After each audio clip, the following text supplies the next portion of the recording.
Hello friends, welcome back to my new blog. আমরা গত সপ্তাহে গেছিলাম বসন্ত গ্রামে। সেখানে বসন্ত গ্রামের একটা পুকুরে টিকিটের বিনিময়ে একটি মৎস্য শিকার প্রতিযোগিতার আয়োজন করা হয়েছিল। তো প্রায় 30খানা ঘাট হয়েছিল। প্রত্যেকটা ঘাটের মূল্য ছিল প্রায় 3000 টাকা করে। একটা ঘাটে মাত্র 2জন ছিপ ফেলতে পারবে, আর কিন্তু অন্যরা কেউ পারবে না। বলতে বলতে কিন্তু একটা মাছ লাগিয়ে ফেলেছে। যদিও এটা মাত্র 2জনের ঘাট ছিল, কিন্তু আমরা অনেকে গিয়েছিলাম।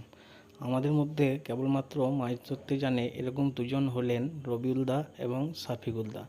বাকি আমরা কেউ কিন্তু সেরকম ভালো মাছ ধরতে জানি না। তবুও আমরা যে গেছিলাম তারা হলো রফিকুল দা, আজিম দা, কামরুল দা, চাঁদ দা, সাবির দা, আমি।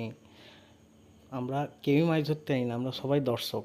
কিন্তু পুকুরের মালিকই বললেন যে তোমরা বসে আছো, তোমরাও যদি পারো তো ফেলো, কোনো অসুবিধা নেই। কারণ পুকুরের মালিক ভালো করেই জানেন যে এরা মাছ ধরতেও পারবে না, এরা বেকার বসেই থাকবে, আর মাছ ধরলেও সেরকম মাছ ধরতে পারবে না, এতে আমার পুকুরের কোনো লস হবে না। ঠিক বলতে বলতেই শফিকুল মামা আবার আর একটা মাছ লাগিয়ে দিয়েছে।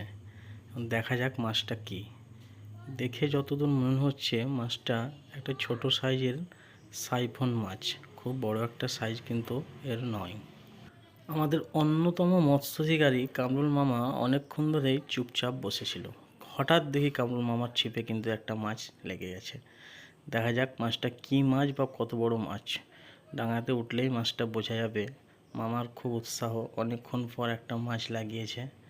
দেখা যাক, মনে কিন্তু প্রচণ্ড খুশি, কিন্তু মাছ খুব বড় নয়, ছোট্ট একটা বাটা। যাই হোক, অনেকক্ষণ পর একটা মাছ পেয়েছে। চান্দাও সেই সঙ্গে সঙ্গে চান্দাও কিন্তু একটা লাগিয়ে দিয়েছে। চান্দা মাছটাও মনে হচ্ছে বাটা, বেশ ভালো সাইজের বাটা। আজিমদা মাছটা ছেড়ে গেছিলো, আজিমদা কোনো রকম মাছটাকে ধরেছে, মাছটাকে ধুচ্ছে, কিন্তু যা ধুতে গিয়েই তো পালিয়ে গেল।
রুই, কাতলা, মৃগেল, তেলাপিয়া, বাটা, ট্যাংরা, গ্রাস কাপ, ব্ল্যাক কার্প মিলিয়ে প্রায় আমরা 20 কেজি মাছ পেয়েছিলাম।